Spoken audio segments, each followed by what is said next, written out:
I think I was pretty clear there needed to be an immediate and forceful response statement, public statement that people need to leave the Capitol now.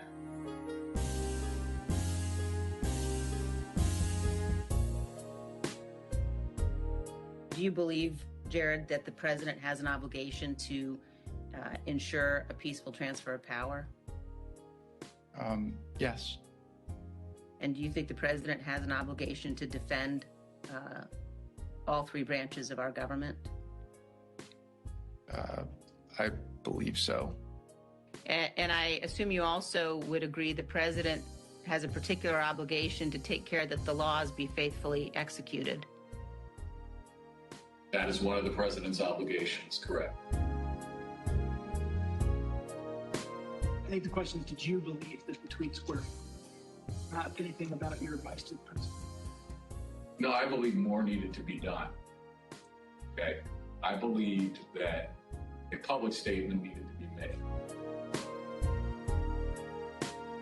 Are you aware of any phone call by the President of the United States to the Secretary of Defense that day? Not that I'm aware of, no. Are you aware of any phone call by the President of the United States to the Attorney General of the United States that day? No. Are you aware of any phone call by the President of the United States to the Secretary of Homeland Security that day? I'm not aware of that, no. Did you ever hear the the president No. ask for the National No. Guard? Did you ever hear the president ask for law enforcement response? No. So as somebody who works in the national security space and with the National Security Council, if there were going to be troops present or called up for a rally in Washington, D.C., for example, is that something that you would have been aware of? Yeah, I would have. Do you know if you asked anybody to reach out to any of those that we just listed off? National Guard, DOD, FBI, Homeland Security, Secret Service, Mayor Bowser, the Capitol Police, about the situation in the Capitol? I am not aware of any of those requests. No, sir. When did you first realize that there was actual violence or rioting? I first realized that it may have been on television, or it may have been Tony, or it may have been Bill, but I found out that people were, they weren't in the Capitol yet, but they were, and then I started watching it, and, then I was aware. What specifically did you think needed to be done? I think I was pretty clear there needed to be an immediate and forceful response statement, public statement that people need to leave the Capitol now. My question is exactly that. That it sounds like you, from the very onset of violence at the Capitol, right around 2 o'clock, were pushing for a strong statement that people should leave the Capitol. Is that right? I was, and others were as well. Okay. Pat, you said that you expressed your opinion forcefully. Could you tell us exactly how you did that? Yeah, I can't, don't have, I have to, on the privilege issue, I can't talk about conversations with the president, but I can generically say that I said, people need to be told, there needs to be a public announcement fast that they need to leave the Capitol. And Pat, could you let us know approximately when you said that? Approximately when? Almost immediately after I found out people were getting into the Capitol or approaching the Capitol in a way that was violent. Do you remember any discussion with Mark Meadows with respect to his view that the president didn't want to do anything? Was somehow resistant to wanting to say something along the lines that you suggest? And it's not just to be clear, many people suggested it. Not just me, many people felt the same way. I'm sure I had conversations with Mark about this during the course of the day and expressed my opinion very forcefully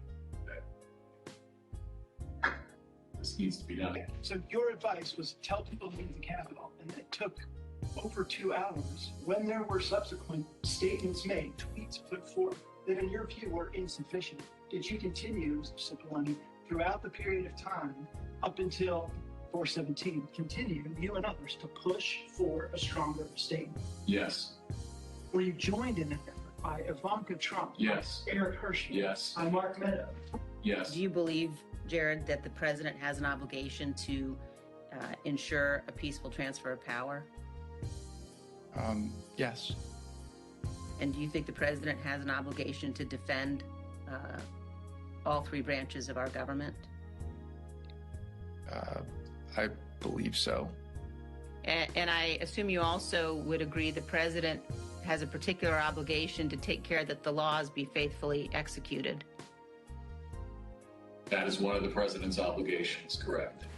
No, I mean, I asked what his duty is.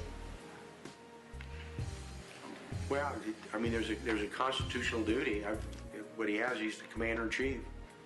And that was that was my biggest issue with him as National Security Advisor.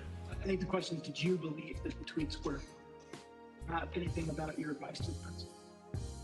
No, I believe more needed to be done. Okay? I believed that a public statement needed to be made. When you talk about others on the staff thinking more should be done, or thinking that the president needed to tell people to go home, who would you put in that category? Well, I would put Pat Cipollone, Eric Hirschman, overall Mark Meadows, Ivanka. Once Jared got there, Jared, General Kellogg.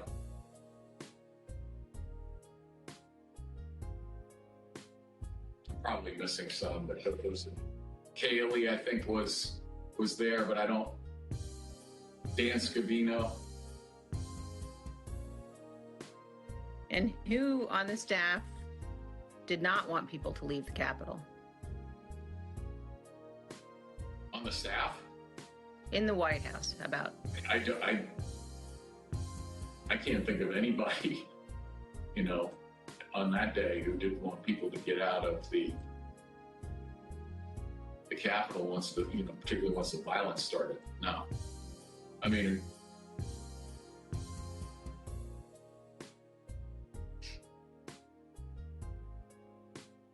what about the president? Yeah. She said the staff. So I answered. No, I said in the White House. Oh, I'm sorry. I apologize. I thought you said who else on the staff.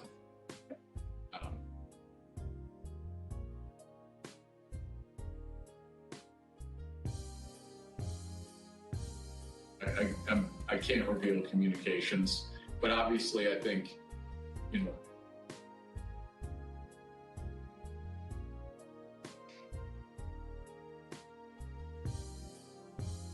yeah, what happened at the Capitol cannot be justified in any form or fashion.